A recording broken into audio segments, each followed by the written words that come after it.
What's up, Internet? My name's Ian Bloom. Welcome to Nerd Finance. I'm your resident financial life planner and huge nerd.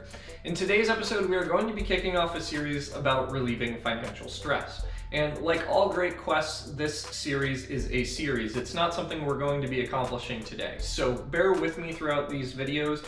I think that if you watch the whole series in order, you will get a lot from it. And I hope, even though the answer probably won't be what you expect, it won't be 42 like in Hitchhiker's Guide to the Galaxy, there will be some meaningful stuff in here that will make it easier for you to tackle your money. So to get started, the first thing that I'm going to want you to do is look for a budgeting or cash flow software that suits you.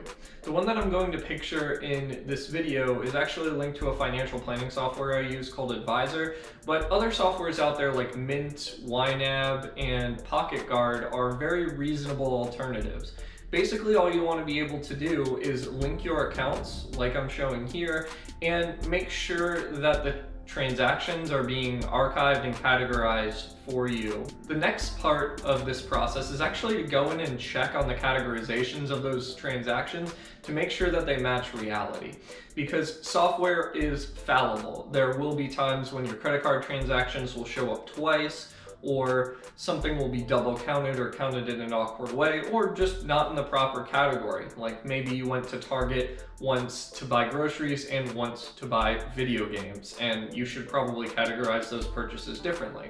To make sure that you remember exactly what you spent and why, I would probably make sure that you're doing the categorization at the end of each week, so that the transactions are a little bit more fresh in your brain than if you did them once a month, where you're gonna have to kind of do some mental gymnastics to go back and figure out exactly what it is that you did. So finally in this step, you're going to want to look at the things that you've categorized in the form of easily digestible output, like the one that I'm showing here.